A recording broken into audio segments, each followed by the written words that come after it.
Que você abra a tua Bíblia em Hebreus capítulo 6, versículo 9, 10, 11 e 12. Hebreus capítulo 6, versículo 9, 10, 11 e 12. Glória a Deus. Nós vamos falar sobre o tempo adequado de Deus Ele trabalhar em nossas vidas. Eu queria que você me desse de presente a sua atenção.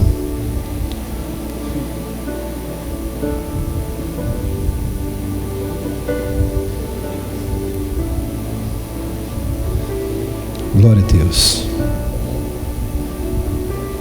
Hebreus capítulo 6, versículo 9, 10, 11 e 12. Quem achou, diga amém.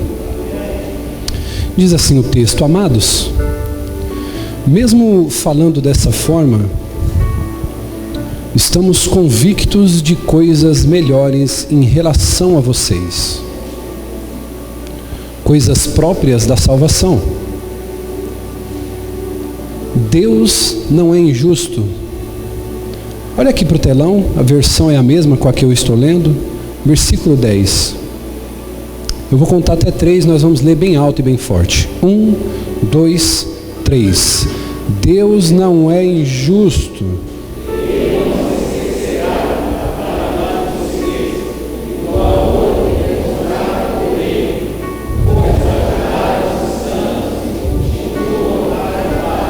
Queremos que cada um de vocês mostre esta mesma prontidão até o fim, para que tenham a plena certeza da esperança, de modo que vocês não se tornem negligentes ou indolentes, mas imitem aquele que por meio da fé e da paciência recebem a herança prometida.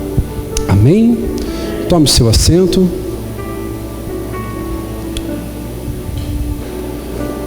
A nossa igreja, querido, ela tem como primícia o temor pelas Escrituras, a exposição da mesma.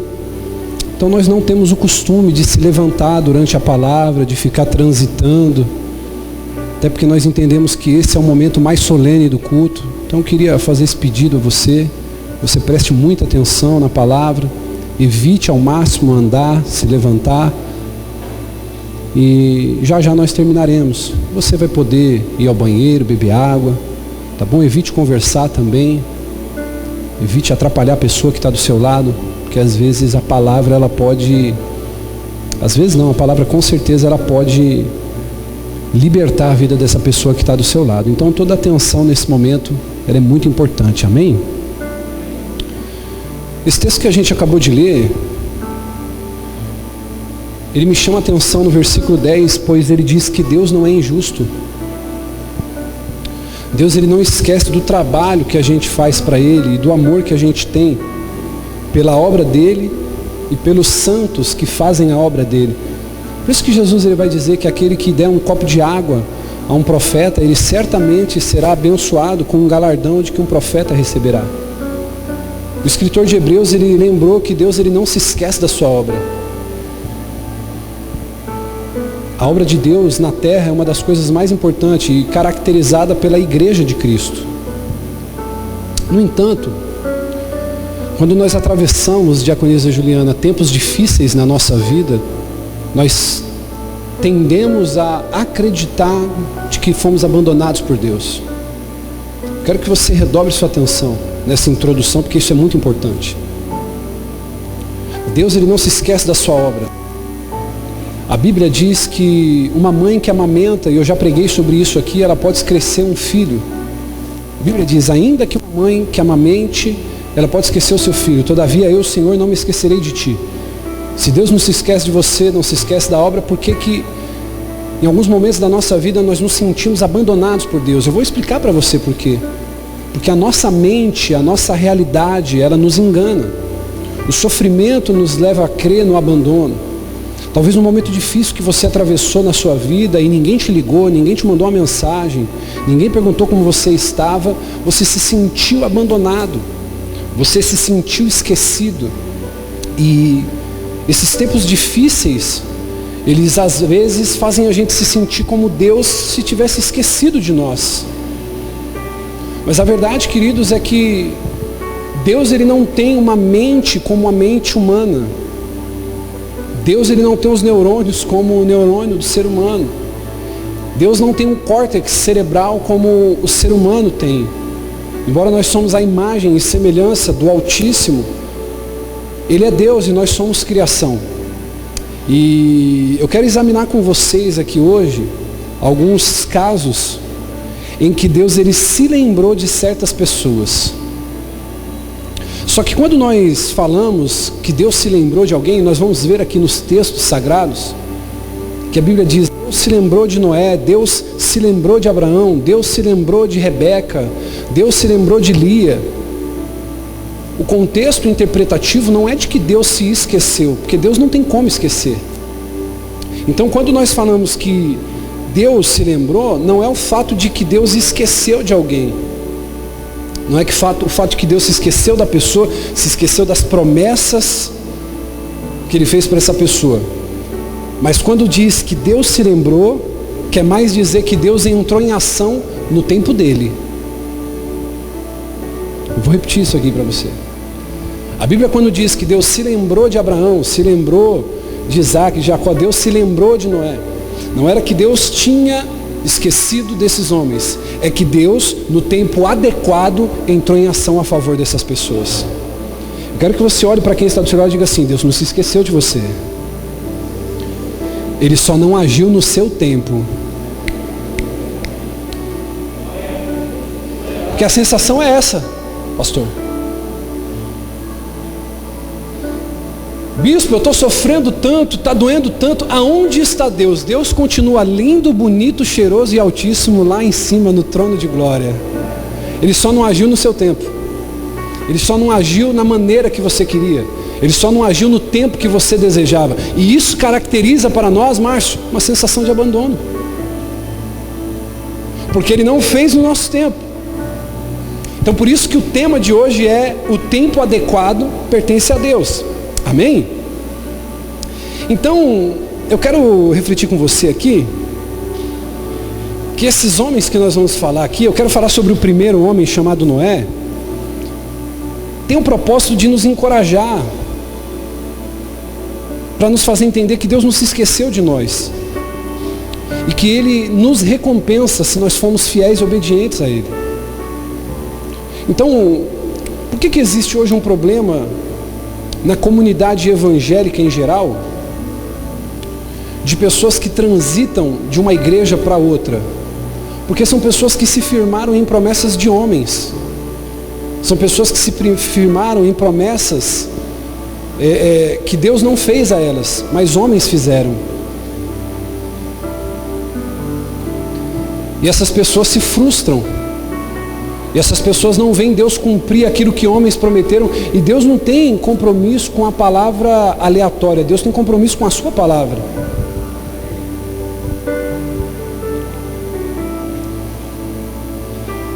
Gênesis capítulo 8, versículo do 1 ao 5, vai falar sobre Noé. Não sei se é possível abrir aqui, os meninos vão... Capítulo 8, filho. 8 do 1 ao 5. Obrigado, viu? Pela presteza. Olha só. Então Deus, diga comigo, lembrou-se de Noé, de todos os animais selvagens, rebanhos domésticos que estavam com ele na arca. Enviou então um vento sobre a terra, as águas começaram a baixar, as fontes da profundeza e as comportas do céu fecharam e a chuva parou. Isso aqui é muito importante. As águas foram baixando pouco a pouco sobre a terra, ao fim de 150 dias, 3, 6, 9, 12, 15, 5 meses ininterruptos de chuva. As águas tinham diminuído. Versículo 4, e no 17º dia do 7º mês, a arca pousou nas montanhas de Ararat. As águas continuaram a baixar até o 10º mês, e no primeiro dia do 10º mês apareceram os topos da montanha. O que tinha acontecido com Noé? Deus varreu a humanidade com um dilúvio. Deus destruiu. Por que Deus destruiu? Por causa da maldade do homem. Quem estava aqui na Santa Ceia do nosso mês de fevereiro pôde contemplar um pouco sobre a nossa reflexão dos sinais que estão havendo sobre o fim dos tempos. E uma das evidências de que estamos vivendo os fins dos tempos é a maldade do homem, o pecado de uma maneira acelerada. As pessoas são mais amantes de si mesmas do que amantes do próximo, amantes de qualquer outra coisa. Nós criamos um Deus nessa geração. E quem é esse Deus? É o nosso próprio ego. São chamados ególatras, aqueles que adoram o próprio ventre. Se está tudo bem para ele, não importa se o vizinho morreu, se explodiu um gás do lado, não importa. Pode cair o mundo ao seu redor que ela está bem. Por quê? Porque ela é amante de si mesma. Então Deus olhou para a humanidade, fez essa leitura e falou assim: eu vou varrer a humanidade. A Bíblia diz de uma maneira talvez poética que Deus ele se arrependeu de criar a humanidade.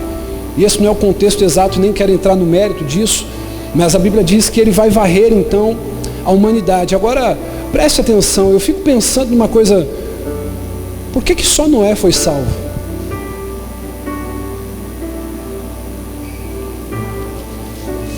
Noé foi salvo por sua fé em Deus.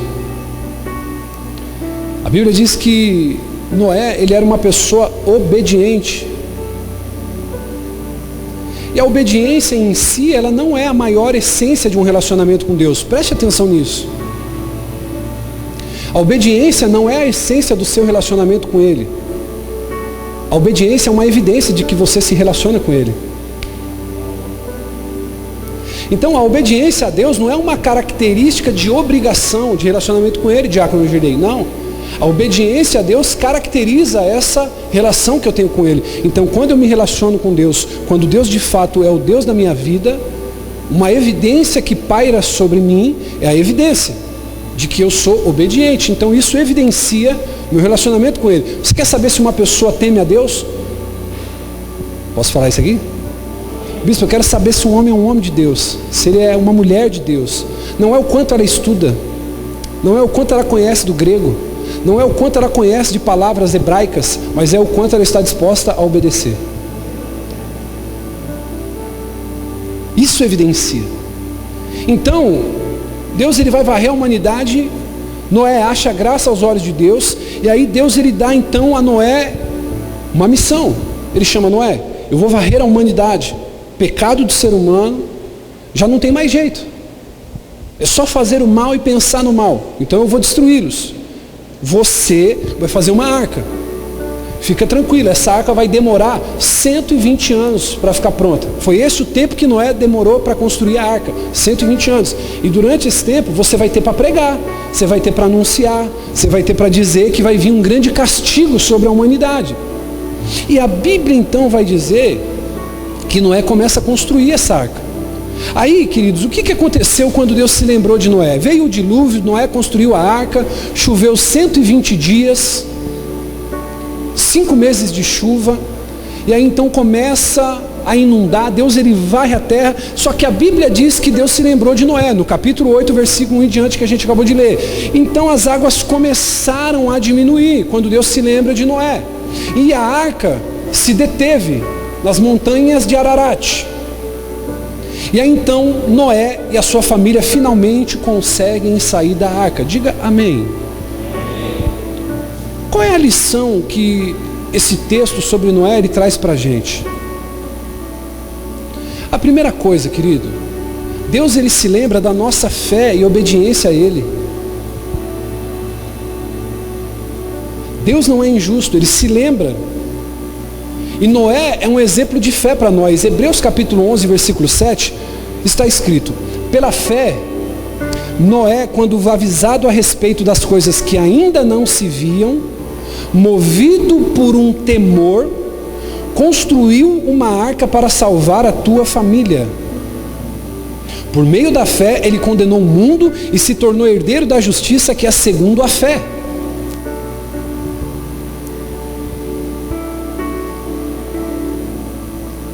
Eu quero que você entenda o tamanho da loucura que foi o projeto que Deus deu para Noé. Tem momentos na nossa vida que Deus ele vai nos mandar caminhar numa contramão absurda. É fácil para mim e para você hoje ler esse texto e falar assim: Deus mandou Noé construir um barco.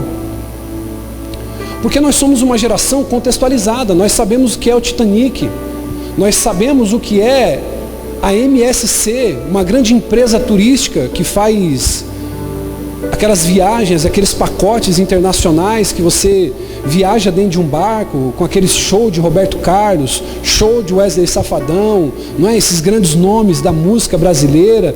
Então nós sabemos o que é uma embarcação complexa, mas no tempo de Noé, tinha duas questões que invalidavam Noé de acreditar nesse projeto que Deus deu para ele. Por quê? Porque a primeira, não havia chuva, então não tinha sentido de haver embarcações. No tempo de Noé, querido, ainda era tudo muito primitivo, não existia câmbio, não existia comércio. E eles nunca tinham visto um barco. Nunca havia chovido e eles nunca haviam visto um barco. E Deus então diz para Noé, Noé, você vai construir um barco. Mas um barco? Por isso que a demora de construir a arca foi muito grande. Agora, eu quero dizer para você, querido, que obedecendo a Cristo, você mais ganha do que você pode dar.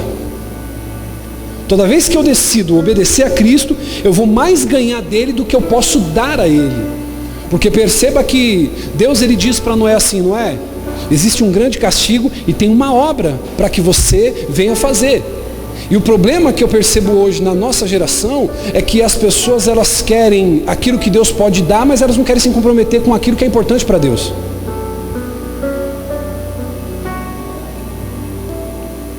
Ô bispo, eu quero ir para a igreja, eu quero ser abençoado, mas obedecer? Não, obedecer não, bispo. Não é um passo para trás, é 2, é 3 passos para trás. Bispo, o que o senhor está falando? Não, eu tenho uma vida. Eu tenho uma notícia para te dar. E eu quero te pedir licença para entrar nas suas emoções agora. Eu não quero te ofender. Aqui a intenção não é essa. Eu quero liberar uma palavra que cure a tua vida. Mas você precisa estar com o coração aberto para isso. Será muito triste nos últimos dias da sua vida, quando você se apresentar diante de Deus, e Ele olhar para você e dizer assim, eu quero que você me entregue aquilo que suas mãos conquistaram e produziram, e você dizer para Ele assim, Deus, eu tive filhos lindos, os meus filhos foram os mais obedientes da escola, eu tive um casamento memorável, eu fui muito feliz ao lado da minha esposa, Senhor, eu construí uma casa de 3 andares, eu tive carros, eu trabalhei, fui fiel, dizimei, ofertei dentro da igreja. Ele vai olhar para você e dizer assim, se afasta que eu não te conheço. Porque o que evidencia o meu relacionamento com Deus não é o quanto que Ele me abençoa. Porque a Bíblia diz isso, se chama graça comum. A graça comum, ela vem sobre todos. A Bíblia diz que o sol, ele vem sobre o ímpio e sobre o justo. A Bíblia diz que o orvalho desce sobre o ímpio e sobre o justo. Isso é graça comum. E existe a graça salvadora, são 2 graças. Agora, que triste para você, olhe para mim, redobre sua atenção, vai ser no dia do grande juízo, você se encontrar diante do Deus que você julga servir, e você passou uma vida inteira dentro da igreja, e vai passar uma eternidade morando no inferno. Porque você nunca se importou com o que era importante para Deus, você sempre se importou com aquilo que Ele poderia fazer por você. Então não se engane, o fato de estar dentro da igreja não te garante nada. O fato de entregar o seu dízimo dentro da igreja não te garante nada. O fato de você ser amigo do pastor não te garante nada. O fato de você trabalhar na igreja não te garante nada. O fato que vai garantir alguma coisa para você é você estar comprometido com aquilo que é importante para Deus. Deus se lembrou de Noé. Deus ele não se esquece. A gente hoje vê uma geração ávida pelas suas coisas, pelos seus sonhos, pelos seus projetos. Eu não estou aqui dizendo que você não deve trabalhar para ter uma casa melhor, não estou dizendo isso. Eu não estou pregando a teologia da pobreza, a teologia franciscana, não é isso que eu estou dizendo para você. Você tem que trabalhar para ter uma casa melhor, mas não faça isso, teu propósito de vida. Você tem que trabalhar para os teus filhos ter o melhor, mas os seus filhos não é o teu propósito de vida. Você tem que trabalhar para poder crescer, multiplicar, ter dinheiro, mas não faça isso o teu propósito de vida. O teu propósito de vida é a eternidade. Você ainda vai viver eternamente, aqui é passageiro. Agora olhe para mim, quando eu olho para a vida de Noé, Noé não tinha mulher? Claro que tinha, a Bíblia diz que ele tinha 3 filhos, mais a sua esposa. Eu quero dar um recado para você aqui que negligencia aquilo que Deus tem para você em prol da tua família. A tua família não vem em primeiro lugar, quem vem em primeiro lugar é o Deus que você serve. A igreja vem em 4 lugar. A igreja vem em quê? Em 4º lugar. Aqui nós ensinamos isso. A igreja não é a prioridade, mas Deus é. Diga comigo, Deus, família, terceiro, quem sabe? 4º? Vamos lá, primeiro. Segundo. Esse é o tripé que nós ensinamos aqui. Qual é a prioridade da tua vida? Deus. Segundo, família. Terceiro, trabalho. Quarto, a tua igreja. Porque se os 3 primeiros não estiverem ok, você vai ser um problema ambulante aqui dentro. Você vai ser uma pessoa pior que um demônio. Era melhor ter um demônio dentro da igreja do que uma pessoa atribulada com Deus, na família e no trabalho. Aí é melhor ter um capeta rodando por aqui do que alguém ruim nessas 3 áreas. Diga para o seu irmão assim, misericórdia. Mas faz sentido isso, sim ou não? A pessoa é tribulada com Deus, tribulada com a família, tribulada no trabalho, vai para outro lugar, irmão. Não vem aqui estragar a igreja, não.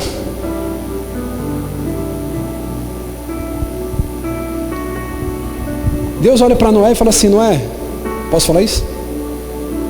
Você quer saber, querido, se você está trabalhando para o pastor da igreja ou se você está trabalhando para Deus? Posso falar isso aqui? É só você ver o produto final daquilo que você faz.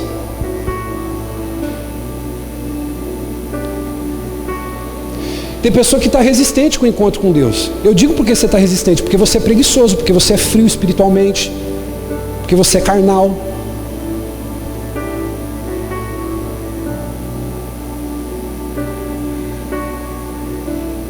Deus olhou para Noé e falou assim, você vai trabalhar 120 anos, tá?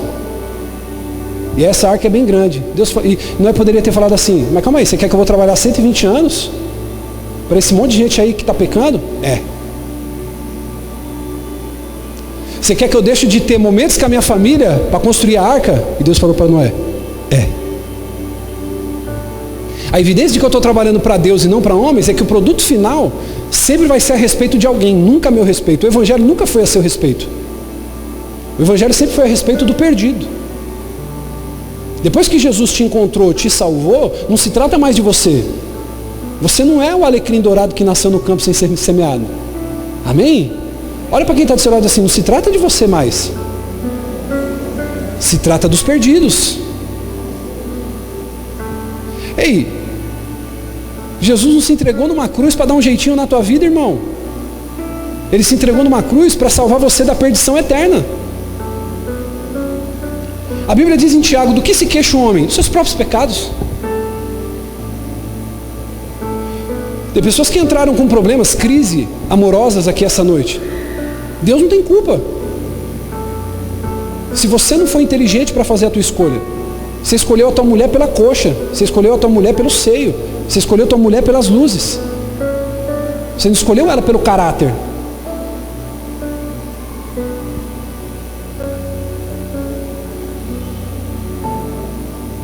Então isso nós precisamos pensar a respeito. O quanto você está disposto a se comprometer com o que é importante para Deus? Essa é a pergunta. Porque Deus não deve nada para ninguém. Por que muitas vezes nós não estamos vivendo colheitas, não estamos vivendo milagre, não estamos vivendo resposta de Deus? Porque Deus não tem o porquê de se lembrar de nós. Nós não temos um memorial diante dele, nós não temos nada, absolutamente nada. A verdadeira obediência de fé é uma obediência alegre. A gente não vê em momento nenhum Noé questionando o mandado de Deus de construir uma arca. Pelo contrário, a gente vê Noé trabalhando e pregando, trabalhando e pregando, trabalhando e pregando. Diga comigo assim, a evidência do conhecer a Deus é obedecer a Ele. Por que a Bíblia diz que Noé era íntegro e andava com Deus? Porque ele obedecia a Deus. A evidência do seu conhecimento de Deus está pautada enquanto você o obedece. Por isso que você vê, querido, que o que mancha o nome de Cristo são os cristãos. Macumbeiro não mancha o nome de Cristo, mancha. Satanista não mancha o nome de Cristo, mancha. Quem mancha o nome de Cristo? Cristãos sem compromisso. São aqueles que conhecem, que vão para a igreja, que dizem ok, mas não vivem de acordo, não se comprometem com aquilo que é importante para Deus. Perceba, querido, que no final se trata do quanto nós estamos compromissados com aquilo que é importante para Ele. No meio de uma geração inteira, tem gente que pensa assim, não, bispo, no último dia, Quando eu estiver no meu último suspirinho, Deus vai me salvar. Não vai não, você vai para o inferno. E não tem um jeito educado de falar isso. Tem?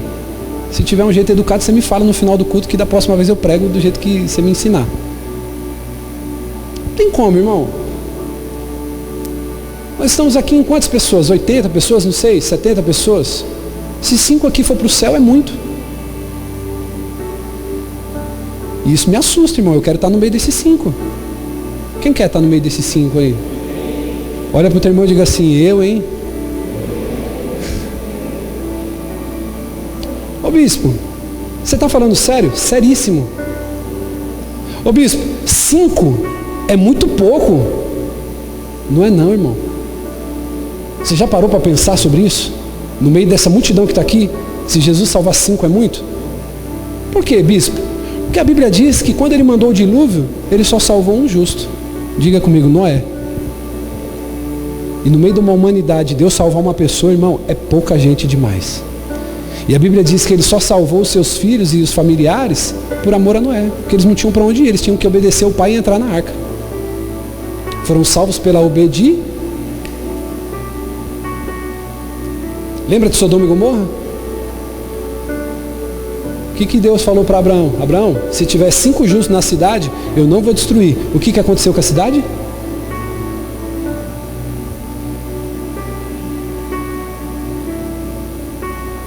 Então isso é uma coisa séria que a gente precisa pensar. A gente deve obedecer a Deus de maneira fiel, diga comigo, de maneira fiel. Mesmo se a gente estiver entre os poucos que fazem isso. Eu quero ler um texto com você aqui que vai fazer todo sentido. Mateus capítulo 7, versículo 13. Abre para mim aí, filho, por gentileza.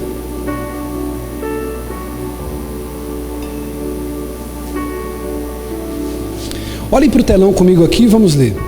Eu vou contar até 3. Versículo 13 e 14. 1, 2, 3. Entrem pela porta, pois larga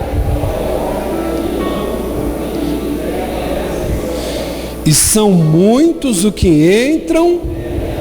Como é estreita a porta e apertado o caminho que leva à vida, são poucos os que... Sou eu que estou falando que pouca gente vai para o céu ou é a Bíblia? Então, o que eu quero dizer para você aqui? Eu sei que você precisa trabalhar, eu sei que você precisa estudar, eu sei que você precisa cuidar da tua casa, mas eu quero te dar um conselho nessa noite. Como que anda a tua salvação? Como que anda o teu comprometimento com aquilo que é importante para Deus? Agora eu quero conscientizar os líderes, os diáconos, os músicos, os cantores. Se Deus salvar uma alma aqui hoje, nesse culto, com essa palavra, já valeu a pena você ter chegado 5 horas da tarde, valeu a pena a irmã que veio varrer, valeu a pena a irmã que passou desinfetante, valeu a pena o louvor que veio cantar, que veio se entregar, que veio adorar. É isso que o texto está dizendo. Entrem pela porta estreita. Deus nunca vai te empurrar para entrar por ela, porque Ele não é abusador, espancador, estuprador. Deus é um Lorde. Ele vai olhar para você através do Espírito Santo e vai dizer assim, olha, a porta é estreita, o caminho é apertado, mas depois que você passar por esse caminho apertado, vai vir um tempo de glória. Então não se engane. Eu não sei, querido, nós temos alguns visitantes aqui, e deixa eu dizer uma coisa para você, eu não sei por onde você tem andado, o que você tem aprendido, o que tem ensinado para você, mas se você quer ir para o céu, você precisa entrar por uma porta estreita. E sabe o que é porta estreita? O que ele está querendo dizer aqui? Essa porta não vai ser confortável para mim. Só que o ruim não está aí, porque a Bíblia diz que depois de uma porta estreita vem o quê? Caminho apertado. E ele diz, são muitos os que entram pela porta larga e o caminho que leva à perdição. Como é estreita a porta e apertado o caminho que leva para a vida, são poucos que a encontram. Então eu preciso entender que ser fiel a Deus é uma questão de decisão, mesmo quando existe uma multidão hoje alvoroçada pelo YouTube. Irmão, o YouTube é bênção. YouTube é maravilhoso, irmão. Tem gente que manda lá, bispo, você viu o David Leonardo? O David Leonardo é uma bênção, irmão. de pastor Tiago Brunet, ai bispo, o pastor fulano de tal, é bênção. Mas em teoria é uma história muito bonita, porque você nunca nem pegou na mão dele. O que vai dizer é o teu pastor que te ensina de domingo a domingo. É o teu pastor que prega, é o teu pastor que ora pela tua vida, é o teu pastor que clama por você, é o teu pastor que liga para você, é aquele Noé que está sendo rejeitado dia após dia, trabalhando numa comunidade como essa. Por que David Leonardo não abre uma igreja aqui? Por que Tiago Brunet não abre uma igreja aqui em São Miguel Paulista? Por que os grandes pastores com grandes investimentos não abrem aqui na nossa comunidade?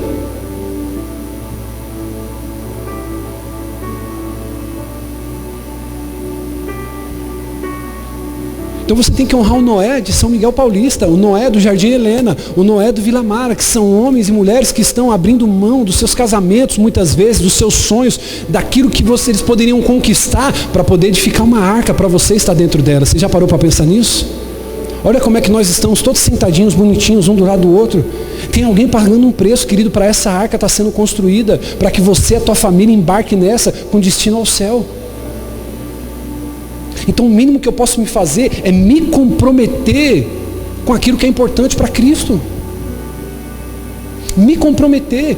Desculpe, querido, eu sei que você entrou aqui essa noite talvez precisando, bispo, eu preciso de um milagre, eu quero dizer para você o seguinte: se comprometa com o que é importante para Deus, que Ele vai se lembrar de você. Se comprometa.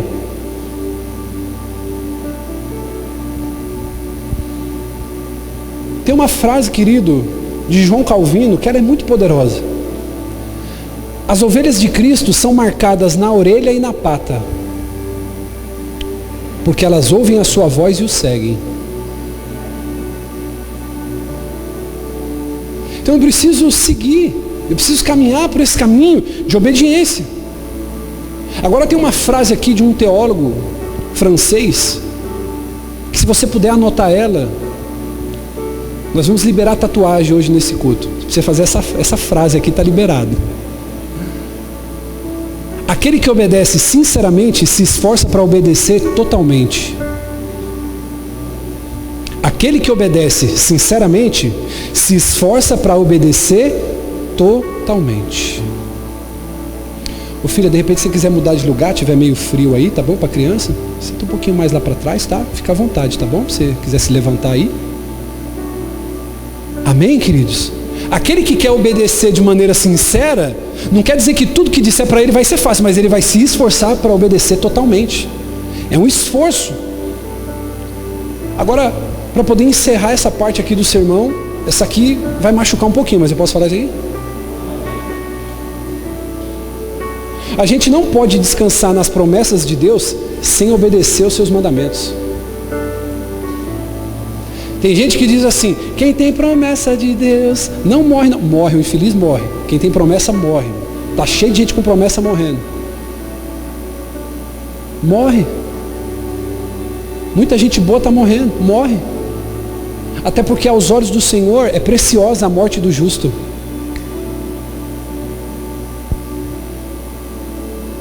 Então, a gente não pode achar que nós vamos descansar na promessa. Tem gente que diz assim: não, Deus é uma promessa para a minha vida.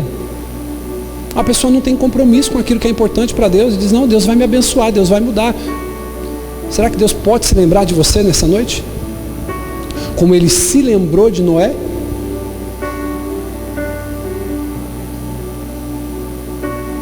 Será que a gente não está andando na contramão do evangelho bíblico, do evangelho que está nas Escrituras?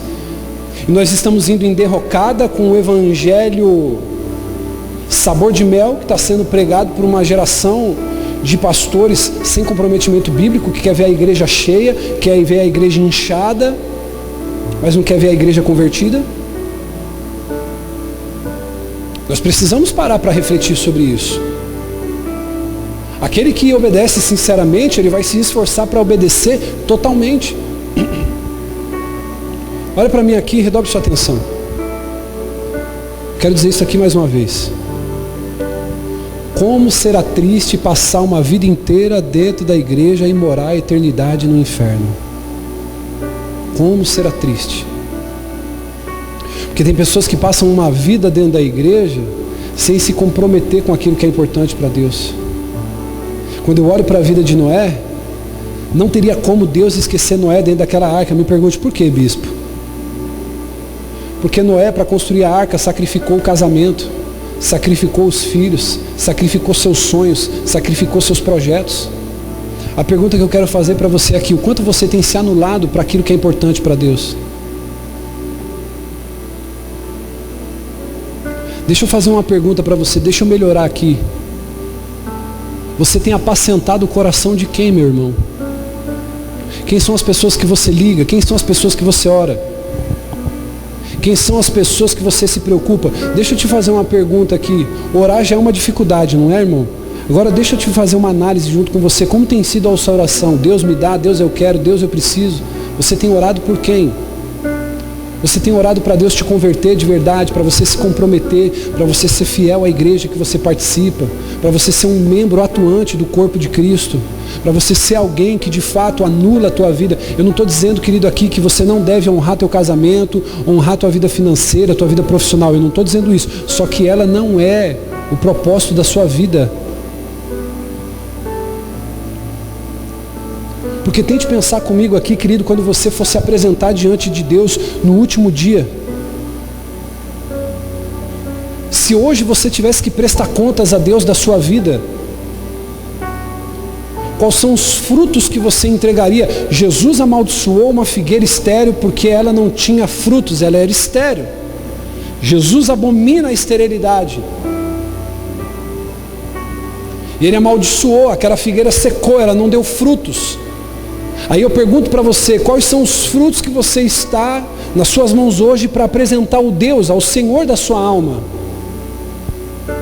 Bispo, eu trabalhei muito, eu comprei um carro, legal, mas isso não é um fruto. Bispo, olha, o meu casamento foi feliz, eu honrei minha esposa até o fim. Não, isso é obrigação sua. Estou falando de fruto.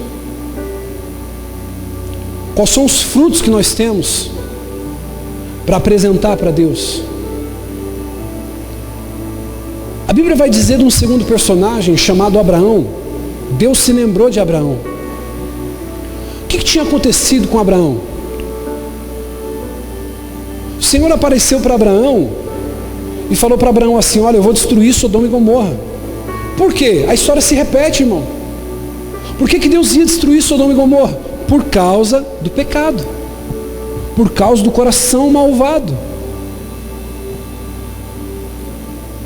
O sobrinho de Abraão estava vivendo lá. Qual era o nome dele? Diga comigo, Ló. E Abraão pediu que o seu sobrinho fosse poupado. Ele pediu, ele intercedeu pelo seu sobrinho. Perceba, querido, que sempre vai se tratar de homens que estão sacrificando em favor de alguém. Posso falar isso aqui? Sabe qual é a maior evidência de que você deixou de ser um menino, deixou de ser uma menina, deixou de ser um garoto, uma criança? É quando você vive uma vida sacrificial.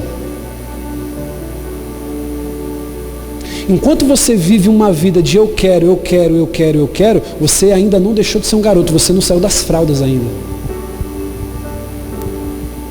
Homens e mulheres de Deus são marcados por uma vida sacrificial. A gente olha para Noé, Deus se lembrou de Noé, mas Noé se sacrificou por uma geração. Embora nenhum deles se converteu, só ele, sua esposa e os seus filhos. E as suas noras. Agora quando a gente olha para Abraão, Abraão foi pronto em obedecer. Ele disse assim: Abraão, sai da sua terra, sai da sua parentela, sai do meio de todo mundo que você conhece e vai para um lugar que eu vou te mostrar. O que aconteceu quando Deus se lembrou de Abraão, irmão? As cidades foram destruídas. Sodoma e Gomorra foi destruída, mas Deus se lembrou de Abraão, por isso ele salvou o seu servo Ló. O que a gente pode aprender com essa pequena história? Que Deus, ele se lembra de nós, mesmo em meio ao pecado, mesmo em meio à nossa sociedade agitada, mesmo em meio à nossa sociedade cada vez mais como Sodoma e Gomorra. Deus, ele se lembra.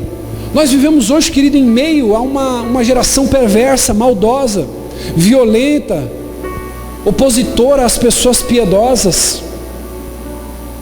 Deus, ele se lembra de nós mesmo em meio à perseguição, o caos. Deus, ele vai se lembrar do seu povo.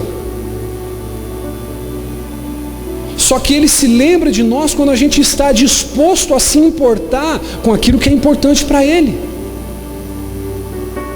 Então nós precisamos entender, querido, que tudo vai da resposta que nós vamos dar para Ele. Deixa eu dizer uma coisa para você aqui. Posso falar isso aqui com muito carinho? Se você não pensa em se comprometer com as coisas de Deus, é melhor que você saia da igreja, que você não participe, que você nem frequente. Se contribuir financeiramente para você não é importante, você não precisa estar. Se ligar para alguém para você não é importante, se visitar alguém, se desgastar, se anular por amor à obra de Deus para você não é importante, você não tem que estar dentro da igreja. Porque lidar com vidas é isso. Lidar com o que é importante para Deus é isso. É muitas vezes você se anular. É muitas vezes você dizer não para si, dizer sim para Ele. Até porque foi Jesus que disse: aquele que quiser vir após mim, negue-se a, tome a sua cruz e me. Então Jesus, Ele não diz para você assim, ó, vem. Tem gente que pensa assim, não, levantou a mão no culto lá, entregou a vida para Jesus, falou assim, eu estou salvo. Não está, querido, desculpa. Ô bispo, eu entreguei minha vida para Jesus, eu aceitei Ele como Senhor e Salvador. Não está salvo. Não está salvo.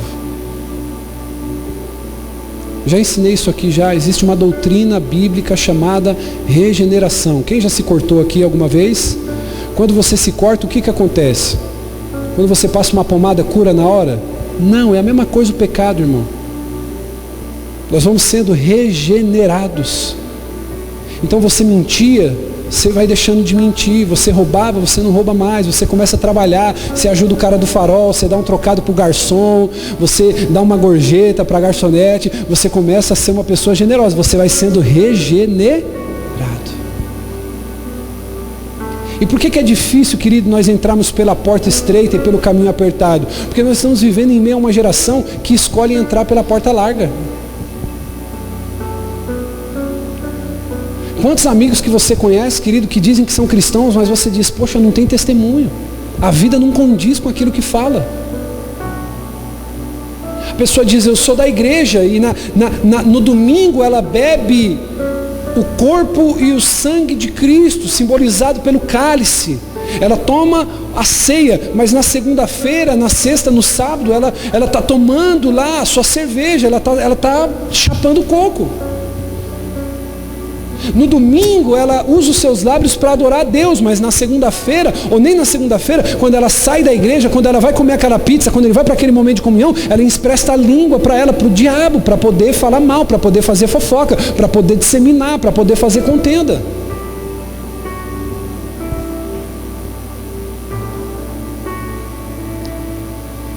Deus se lembrou de uma mulher da Bíblia chamada Raquel. Diga comigo, Raquel.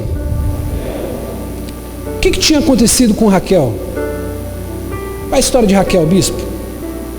Começou com ela e a sua irmã, Raquel e Lia. Jacó trabalhou 7 anos por Raquel, que era muito linda, formosa. Ele se apaixonou, ele bateu o olho. Foi igual quando minha esposa me viu, se apaixonou, irmão, amor à primeira vista. E eu por ela também.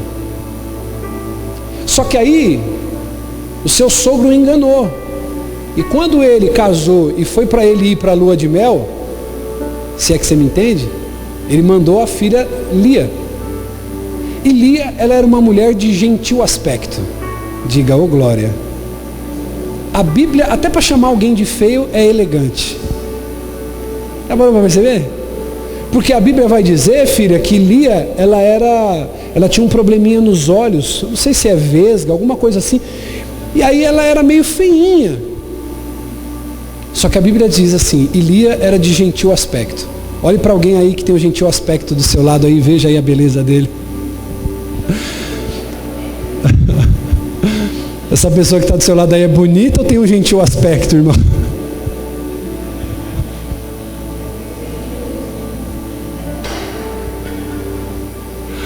Aleluia. Se não tiver alguém bonito aí, irmão, se tiver alguém de gentil aspecto do seu lado, olhe para frente aqui, amém?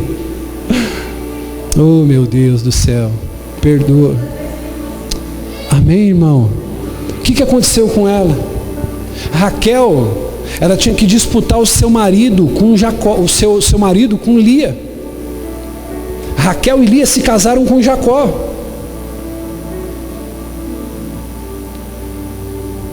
Ambas as suas servas tiveram filhas de Jacó, mas Raquel não. Ou seja, Jacó engravidou a sua esposa, depois engravidou a serva, depois engravidou a conserva, mas Raquel não tinha filhos. Diga comigo, Raquel não tinha filhos. O que aconteceu com Raquel quando Deus se lembrou de Raquel? Ele deu ouvidos a ela, porque ela orava constantemente, e ele respondeu a oração dela, que era uma oração por um filho. Ela concebeu e deu à luz um filho, e ela reconheceu a bênção de Deus. Agora, sabe quem é filho de Raquel? Quem é que sabe? Nada mais e nada menos do que um homem chamado José. Tudo isso por quê? Deus se lembrou de Raquel. Eu queria que você olhasse com carinho para a pessoa que está do teu lado. Aponte o dedo para ela assim e diga assim, ó: Deus vai se lembrar de você. Diga para ele assim: está preparado? Bispo, o que o senhor quer dizer? Essa história de Raquel, sabe o que me ensina, Jean? Que Deus se lembra de nós no tempo da amargura, no tempo da inveja, no tempo, querido, da decepção, porque Deus, Ele é um Deus que não é injusto. Ele se lembra do nosso trabalho, Ele se lembra da nossa dedicação. Eu tenho uma palavra de Deus para liberar o coração de pessoas que entraram aqui hoje, precisando de uma resposta, precisando de uma palavra, precisando de um milagre. Descansa no tempo de Deus, o tempo adequado pertence a Deus. Se Ele ainda não trabalhou por você, é que Ele está trabalhando em você. Se Ele ainda não fez por você, é que Ele está fazendo em você. Se ainda não aconteceu para você, é que Ele está fazendo acontecer dentro de você. E se você crê nisso, levanta as duas mãos, porque uma é pouca, e aplaude o nome de Jesus.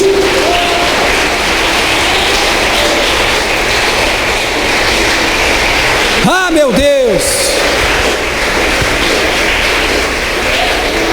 Deus vai te responder, Deus não se esquece. Deixa eu dizer uma coisa para você: continue semeando, continue trabalhando, continue com fidelidade. Continue sendo fiel, irmão, continue sendo fiel.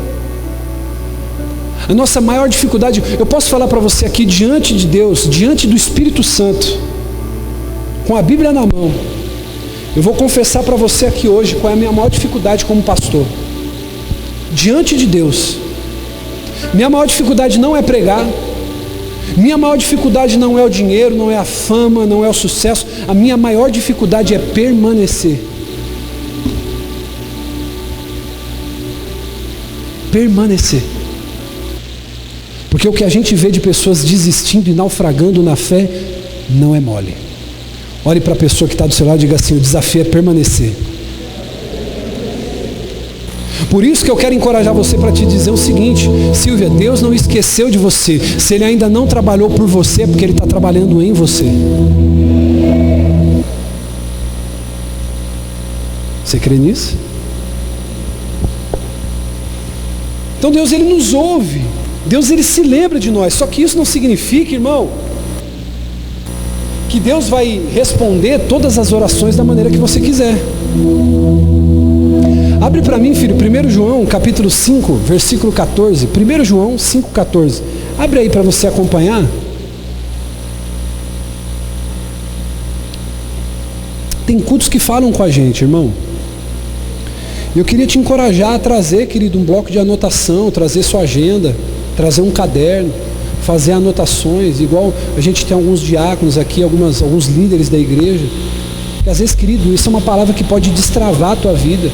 No momento de aflição, de dificuldade, você vai correr as suas anotações pessoais e você vai falar assim: poxa, Deus me deu aquela palavra naquele culto. Crie o hábito de fazer isso. 1 João 5,14. Esta é a confiança que temos ao nos aproximarmos de Deus. Se pedimos alguma coisa de acordo,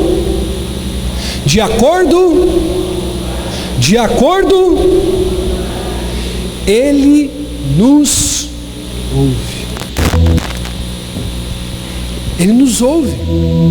E se sabemos que Ele nos ouve em tudo o que pedimos, sabemos que temos o que dele pedimos. Sabemos que somos de Deus e que o mundo todo está sob o poder do maligno. Eu quero dizer uma coisa para você aqui, querido, nessa noite. Deus está doidinho para te abençoar.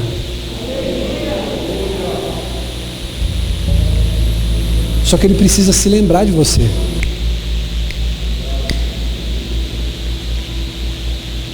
É tão bom, irmão, quando Deus se lembra de nós, sim ou não?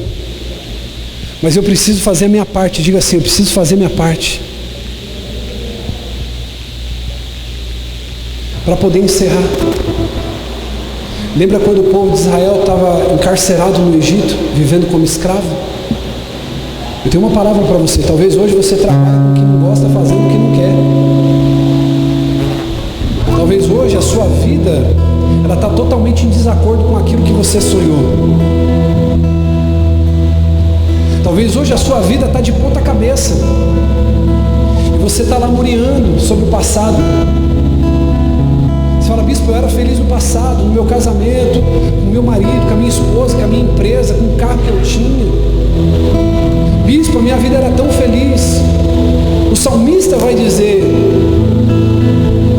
que eles sentam e choram no Egito. Eles penduram a sua harpa, que era o seu instrumento de adoração. Eles sentaram e choraram, lembrando dos dias de alegria de Sião, quando eles eram livres. Talvez você está como os israelitas aqui nessa noite. Você pendurou suas harpas no salgueiro. Você não tem motivo para cantar. Você não tem motivo para se alegrar. Você não tem motivo para celebrar. Você não tem motivo para trabalhar. Você não tem motivo para se envolver. Mas eu quero dizer uma coisa para você nessa noite, irmão. Fica tranquilo que o socorro de Deus está chegando. É no tempo determinado por Ele. Parece que Deus te abandonou. Parece que Ele não ouviu tua oração. Parece que as coisas não estão acontecendo. Mas não é no seu tempo. É no tempo estabelecido pelo próprio Deus. Ele não está demorando. Ele está trabalhando em você. Ele está moldando o seu caráter, forjando em você.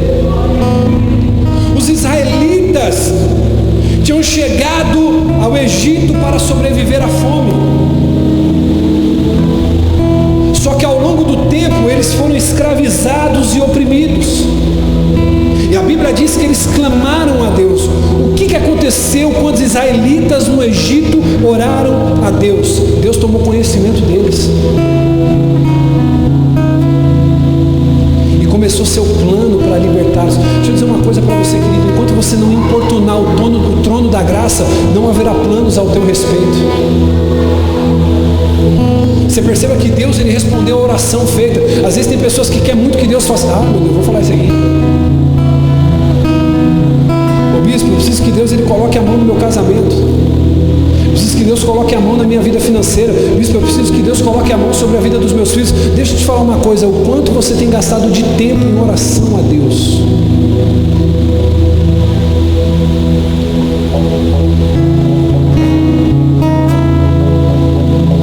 Posso falar uma coisa para você? A gente às vezes pede para ser enganado. Sabe por que hoje os cafetões da fé enriquecem, ficam milionários? Porque é mais fácil te convencer que você vai pegar um envelope, trazer uma oferta para o altar e Deus vai fazer um milagre na tua vida, do que te fazer entender, buscar na fonte que é Deus.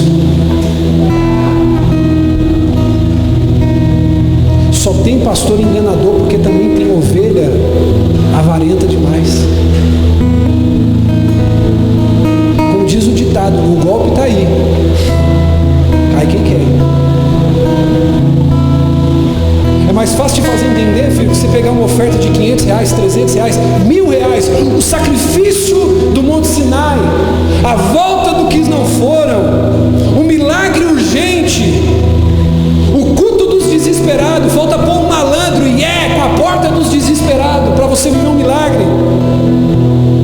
Eu preciso tanto que Deus faça, que Deus haja, então eu compro Deus, eu jogo dinheiro no altar de Deus, eu prostituo as coisas sagradas para Deus trabalhar em meu favor, ao invés de cumprir Mateus 6, entre dentro do seu quarto e o seu pai que te vê em secreto, te recompensará em secreto. A nação de Israel, meu irmão, ela estava violentada, ela estava escravizada, ela estava vivendo lamúria, ela estava vivendo a pior tristeza da sua vida, mas a Bíblia diz que eles decidiram clamar, eles decidiram orar, e Deus do céu ouviu a sua oração. Deixa eu encorajar você aqui, meu irmão. Pare tudo que você está fazendo, pare tudo que você está fazendo e comece Comece a se dedicar um tempo em oração por aquilo que é importante para você. Para de ser enganado por profeta mentiroso. Pare de ser enganado por coisas que não existem. Deus está com saudade de ouvir a tua voz. E se Ele ainda não trabalhou por você, lembre-se disso, Ele está trabalhando em você, em você. Até porque eu vou te dizer uma coisa, se esse sofrimento está te levando a buscar Deus, Ele está te fazendo mais bem do que mal. Se essa sua dor está te fazendo buscar a Deus, louvado seja a Deus por essa dor que você está passando, porque ela está te fazendo mais bem do que mal. Eu vou dizer uma coisa para você, querido, o sofrimento é uma professora aprovada. O sofrimento nos ensina mais do que o dinheiro. O sofrimento nos ensina mais que a conquista. O sofrimento nos ensina mais que o sucesso. E se esse sofrimento está te levando para mais perto de Deus, bem-vindo. Aquele que quiser vir após mim, negue-se a si mesmo e tome a sua cruz. Deus se lembrou da nação de Israel. Eu encerro aqui, bispo, por que Deus se lembrou da nação de Israel? Porque Deus, Ele se lembra de nós mesmo quando a gente pensa que estamos esquecidos. Mesmo quando parece que nós estamos esquecidos. Sabe, irmão, deixa eu contar aqui para você.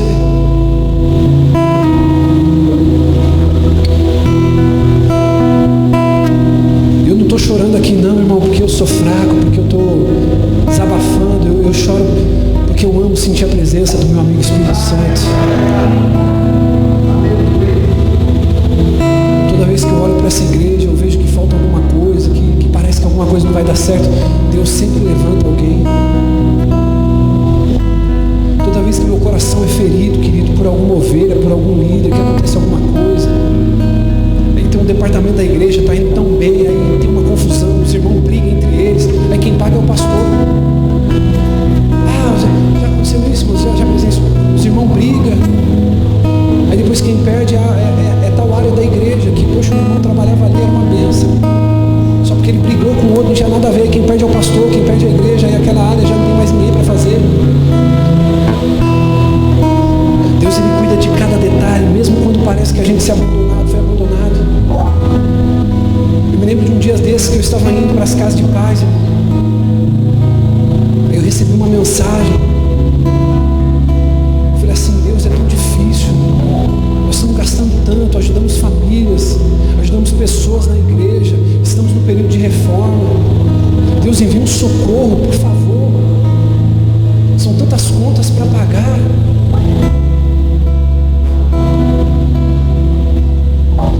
Mensagem no meu celular: bispo, eu queria entregar meu dízimo.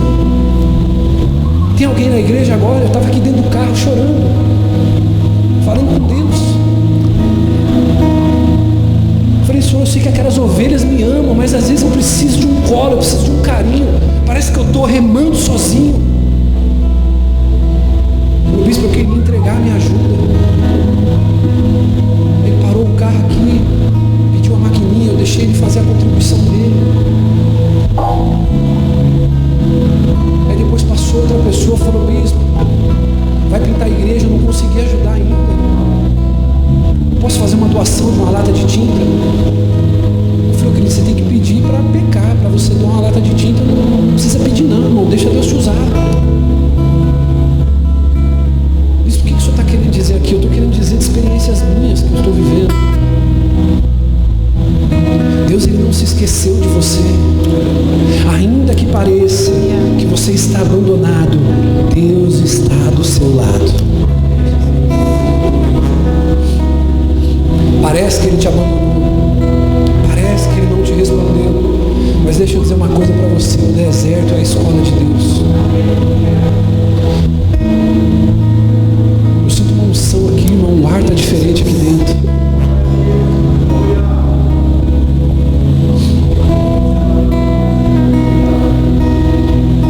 Às vezes a gente quer poupar os nossos filhos do sofrimento, sim ou não, irmão? Mas a gente esquece que o que a gente sofreu foi o que fez a gente ser quem somos. Por isso eu vou te dar um conselho aqui: não dê coisas para o seu filho, dê valores a ele, ensina coisas que as pessoas lá fora não vão ensinar para ele. Não sofra se você não pode dar uma TV de LED. Não sofra se você não pode dar uma bicicleta para ele. Sofra se você não conseguir construir caráter no teu filho. O sofrimento é o que molda o nosso crescimento, irmão. Por isso que é difícil entender a pedagogia de Deus. Entender a pedagogia de Deus é diferente, porque Deus ele não ensina você quando Ele te abençoa. Ele te ensina quando você sofre. Talvez tudo isso que você passou no teu casamento transformou você a mulher que você é hoje. Toda essa dificuldade. Talvez todo esse dinheiro que você perdeu até hoje, todo esse tempo que você perdeu até hoje, foi o que forjou a pessoa que você é hoje. Eu não posso esquecer que Deus está comigo. Às vezes a sensação, olhe para mim, é que você está esquecido. Só que como diz aí uma frase, não é verdade que quando o professor está aplicando uma prova, ele está em silêncio? Durante o período da prova, o professor de fato não pode falar. Enquanto você está na prova, Deus está em silêncio, porque você está passando pela prova. Mas eu quero dizer uma coisa para você, aguente firme. Uma coisa que eu tenho aprendido e falo com a minha esposa: não dá para segurar quem não quer estar comigo. A gente não pode acorrentar ninguém para caminhar com a gente. Bispo, eu estou infeliz, eu quero ir embora. Querido, você está abençoado. Libere as pessoas da sua vida, porque se elas voltarem, elas sempre amaram e sempre estiveram com você. Não seja um mendigo de atenção, um mendigo de afeto, porque se você for prioridade, essas pessoas voltarão. Deus não se esqueceu de você. Ele está permitindo esse sofrimento, Ele está permitindo essa tempestade, Ele está permitindo essa dificuldade que você está vivendo, para trabalhar o teu coração, para moldar o teu crescimento.